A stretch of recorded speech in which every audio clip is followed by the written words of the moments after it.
sắc miền phong cho vật khi chia ác ôi Phật ông rạch ta chi rồi ni tiền tạng thôn ta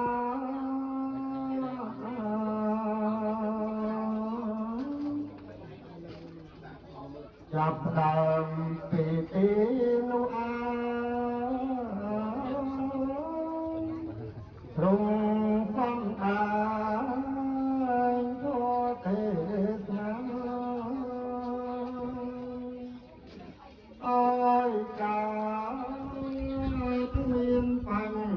nhà cả các niên tiếng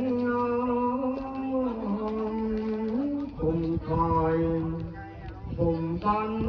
thu rồi nhớ chú ông và ngắm xóm rạch con nhân cầm bờ không tắt chẳng phục cây hết nung ai lâu linh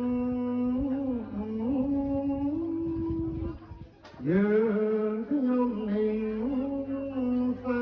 tổ cái bo phật pre quân lại dù ninh môn pro tế ăn cùng quân bói cắt đã chốn khắp đôi mùa ôi cả niên phanh nhà cả con hiền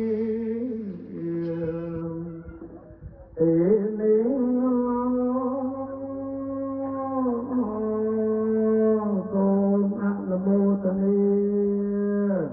Om An Namo Tani ស្ដាប់ពធទេសនាឲ្យកូនចៅប្រុសស្រីញាតិញោមប្រុសស្រីកើតបញ្ញាទាំងអស់គ្នាគ្រប់ជាតិសូមអនុមោទនា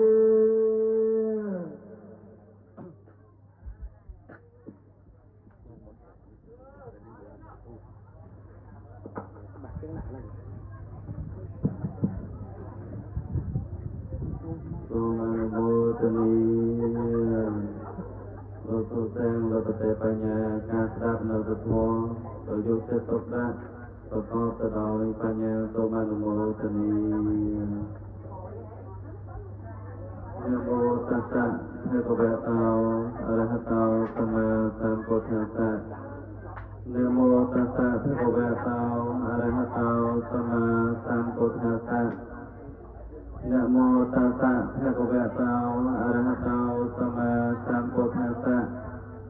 នមថរតនតយសៈវងទាមិទូព្រះបង្គំ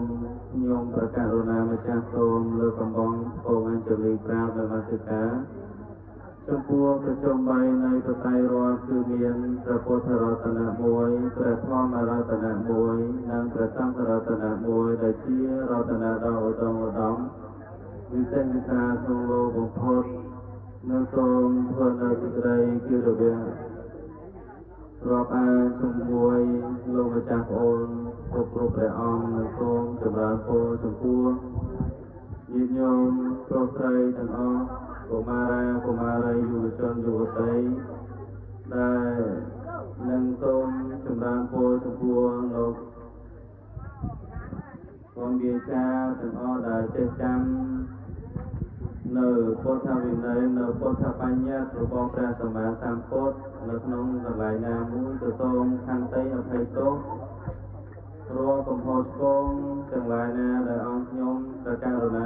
ភាពសម្ដែងទៅវិជួនជាការលើលោកខ្វះខាតបទបានអក្សរាចេញជាអ្នកជាភាសាបាលីសេចក្តីអធិប្បាយត្រង់កន្លែងណាមួយក៏សូមខន្តីអភ័យទោសសូមអនុមោទនានៅក្នុង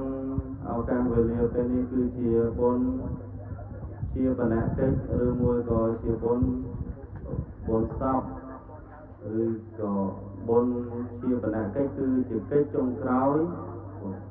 គឺជាកិច្ចចុងក្រោយរបស់បុគ្គលដែលស្លាប់ទៅជាបណកិច្ចគឺជាកិច្ចចុងក្រោយដែលត្រូវជាសពនោះគឺលោកវ៉ាសក់ដូចដុកខ្ញុំថតពិបាកហៅឈ្មោះគាត់អញ្ចឹងថ្ងៃនេះគឺគាត់បានធ្វើការលកិរិយាទៅនៅក្នុងថ្ងៃណាមួយគឺយើងនឹងដល់វេនដូចជាគាត់ដែរ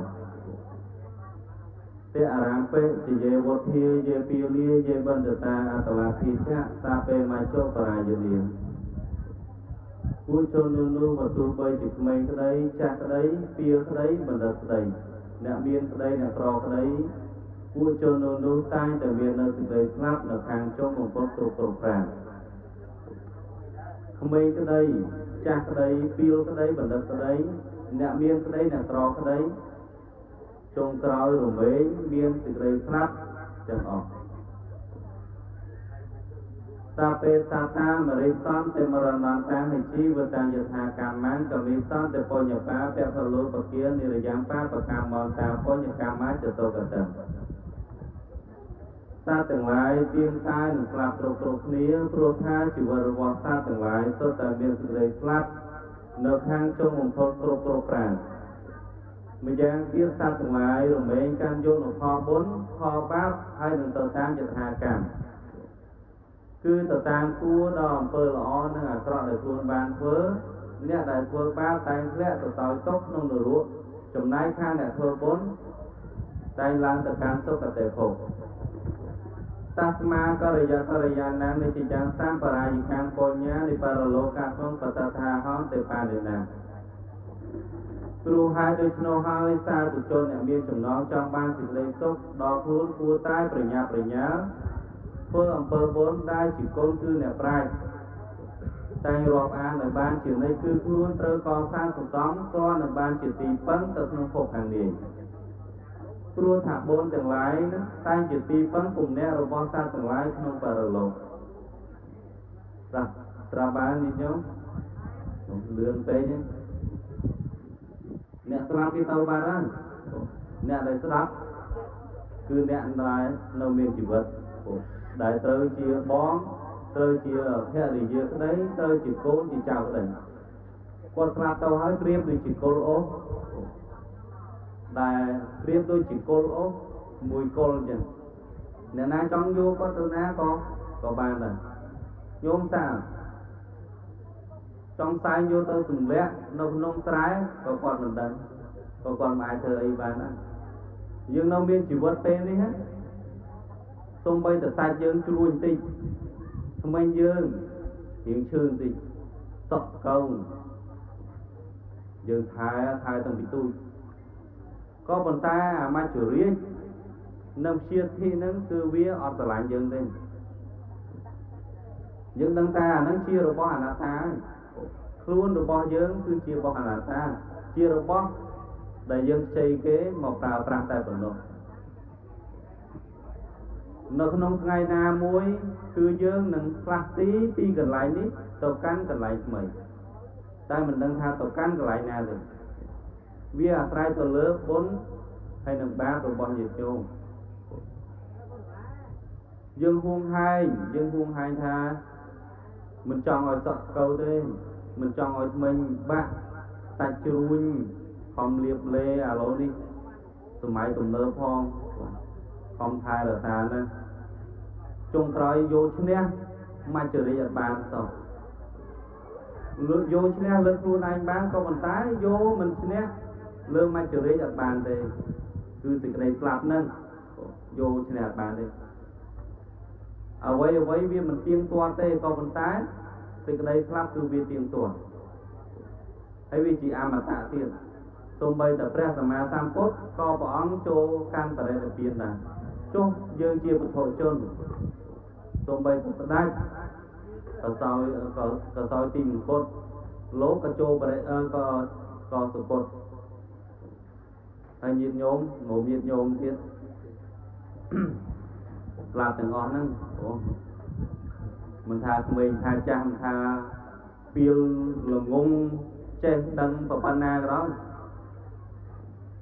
ស្លាប់ទៅទាំងអស់ក៏ប៉ុន្តែស្លាប់ទៅរូបរាងកាយរបស់យើងស្លាប់ទៅក៏ពិតមែនគេដុតទៅក៏ពិតមែន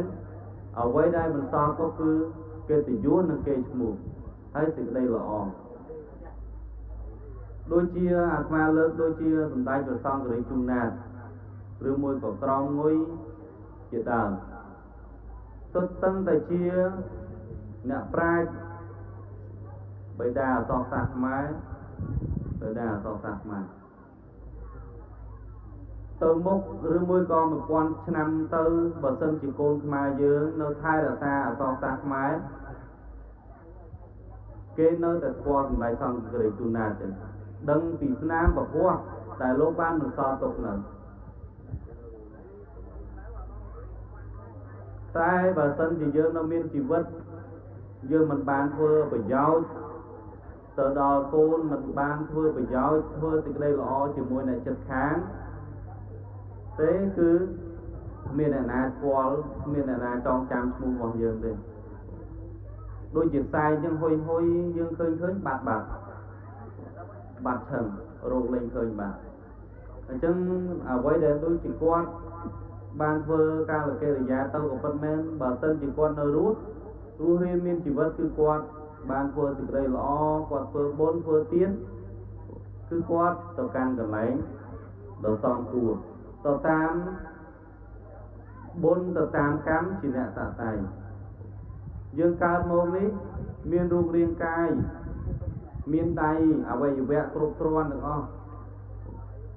មានដៃគ្រប់គ្រាន់មានជើង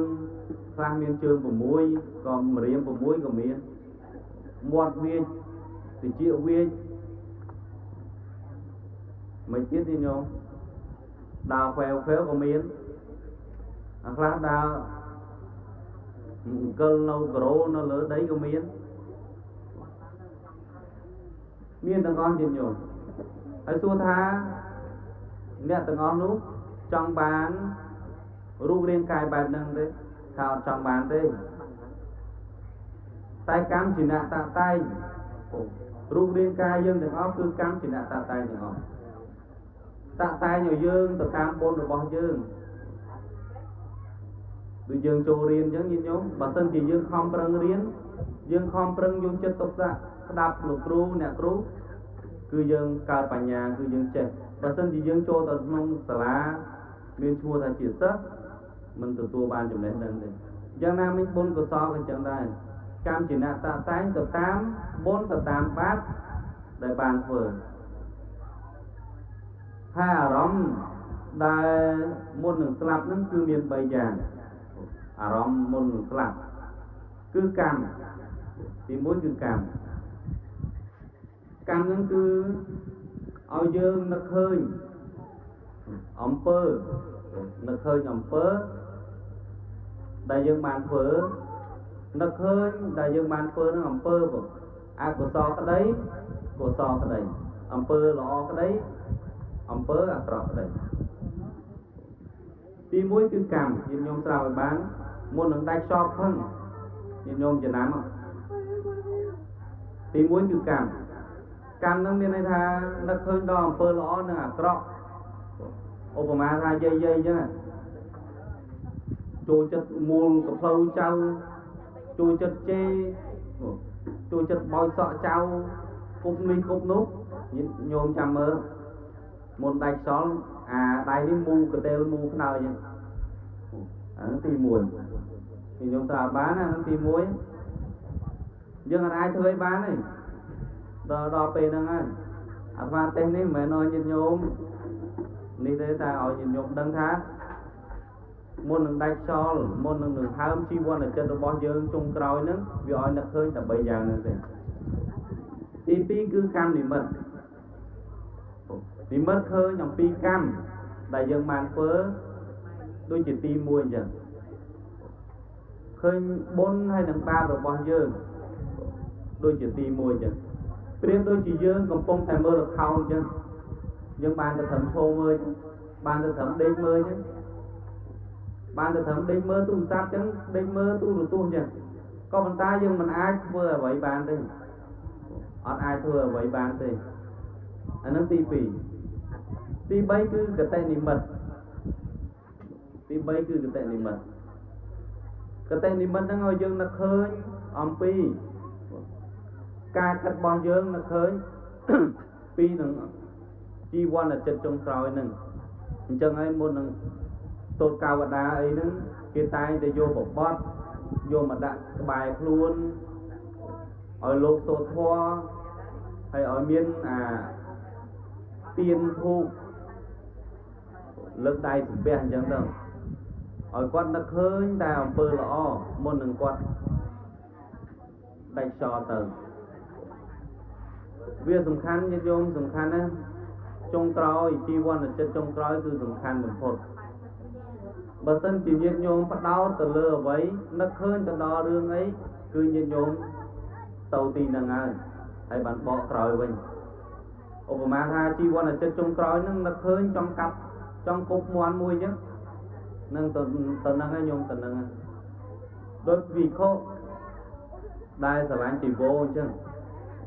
ស្រឡាញ់ជីវោបានជីវោថ្មីទៅតែបោកសម័យនោះគឺ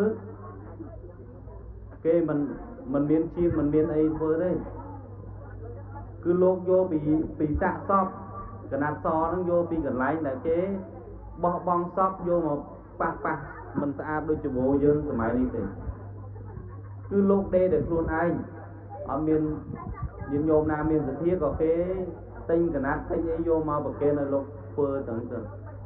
ហើយចលក់អីគឺហាលចងខ្សែហាលដោយខ្លួនឯងអញ្ចឹងស្រឡាញ់ជីវោថ្មីស្រឡាញ់អីហើយស្លាប់ទៅហ្នឹងញាតិញោមនឹងកើតជាអីហ៎ញាតិញោមស្រឡាញ់ជីវោពេកនឹងកើតជាអីហ៎កើតជាចាញ់ហ្នឹងហើយបកាយឆ្លោះកញ្ចក់ហ្នឹងដឹងតាជីងចក់ឲ្យតែបកាយឆ្លោះកញ្ចក់គឺជីងចក់ឲ្យបូនទានអត់ខំធ្វើបាបក៏អត់ខំធ្វើបូនហងធ្វើទាំងបាបផងទៅឲ្យវាយោងគ្នាដូចយើងថ្លឹងជីងអីមួយអញ្ចឹងណាឲ្យវាយោងគ្នាកុំឲ្យបូនខ្លាំងពេក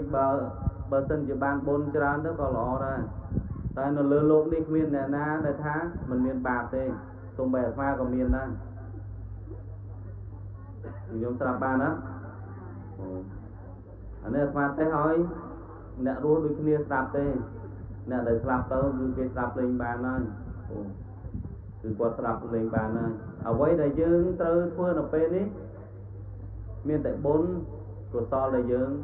បានបំពេញនៅក្នុងថ្ងៃនេះឬមួយក៏បុណ្យ7ថ្ងៃទៅខាងមុខទៀតទៅ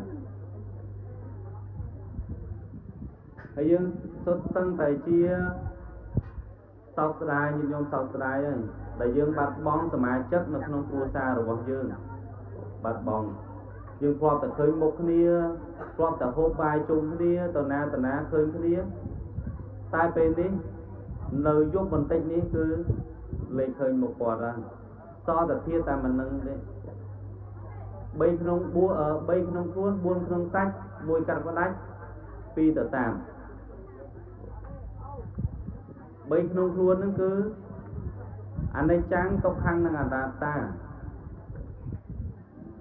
3ក្នុងខ្លួន4ក្នុងសាច់អីគេញោមទឹកដីភ្លើងខ្យល់1កាត់ផ្ដាច់ញោមត្រាប់ដែរលើពាក្យហ្នឹងអត់បងដែលលើ3ក្នុងខ្លួន4ក្នុងសាច់1កាត់ផ្ដាច់2ទៅតាម1កាត់ផ្ដាច់គឺសេចក្តីស្លាប់គឺមកចរិយហ្នឹងឯងនៅក្នុងពេលនេះកាត់ផ្ដាច់គាត់ចោលទី2គឺ2ទៅតាមគឺបុណ្យនិងបាបអាហ្នឹងអន្តោតាមប្រាណយើងទៅរហូតចាំជួយយើងរហូត nhung sra ban á sra ban bây giờ tàu vinh chào suối sra một ban dạ trong phần này như nhung bản thân chỉ biết là ca tiết mà lại cho như nhung đạp tiết anh ấy chỉ thoa pre thế mình thoa mà thế như nhung sra một ban những ca lại nó vượt thoa tiết na cái sao nó mà cái chọc cái phần này ai còn một tay một lần chọc cái sôngប្រម៉ែប្រមោលពួយផ្ដុំកងការមហាកុសលដែលកើតអំពីធម្មទាននៅក្នុងឱកាសវេលាពេលនេះគឺចែកជូនចំពោះញោមបាសក់ដូចដុកដែលបានធ្វើការលកិរិយាទៅនឹងបុណ្យកុសលជួយយឹកយោងទូវិញ្ញាណខណ្ឌរបស់គាត់ដាក់ទៅដល់ទីកន្លែងដែលសមគួរហើយនឹងសូមចែកជូនចំពោះញាតិញោមប្រុសស្រីទាំងអស់នៅក្នុងឱកាសវេលាពេលនេះនឹងសូមចែកជូនចំពោះកណ្ណាលោកម្ចាស់គ្រប់ព្រះអង្គនិងចែកជូនចំពោះសពសត្វទាំងឡាយដែលមិនមានការឧទ្ទិសទៅដល់អាត្មាពឹងពាក់ក៏សូមពឹងពាក់ទៅដល់គាត់ដែលមិនមានជាទីពឹងទីពុំអ្នកអាស្រ័យសូមអនុមោទនាសាធុសាធុសម្ដែងនៅពធទេសនាសសន្មតទៅចប់ទៅប៉ុណ្នេះឯងអេវ៉ាំងសាធុសាធុរំតាតា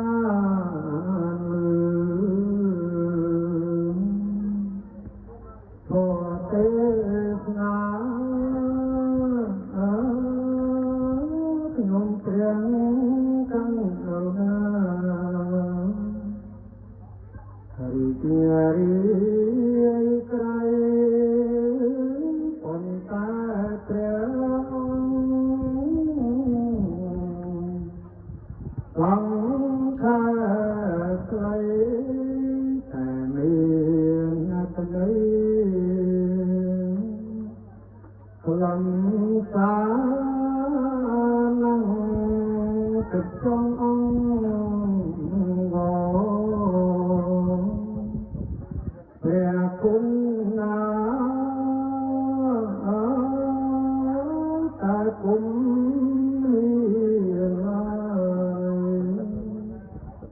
ណាអង្គចឹងពីរួវៃមិនចំចឹងច្បាំងតាមដេញការព្រះពុទ្ធមែនពុទ្ធអស់ព្រះគុណព្រះករុណាសាវកសង្ឃរាដ៏ប្រ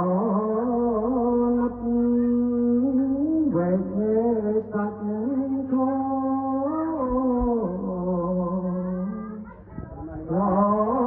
វិចិត្តបញ្ញាជីវិតរកំសត្វព្រះធម៌ព្រាដូចជាអាជ្ញាមេកັບកាវិកំចាត់គេលែងតន់វិញ្ញាណបាត់រសាយរសាត់ប្រតិចិត្តសាធុសា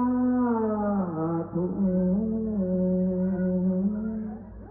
ព្រះគុណអើយឥឡូវចប់ហើយសោកស្ដាយពុទ្ធអវាព្រះពុទ្ធ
ថ្មីដល់ជីវិតគិតប្រកាន់ជាកូនចៅព្រះលុងអោវសានសូមអនុមោទនាព្រោះមិនព្រោះកុំថាអីប្រកាន់នោះណាហើយចឹងខ្ញុំបកករណាសូមបវរណានៅចតុបច្ច័យទាំងឡាយ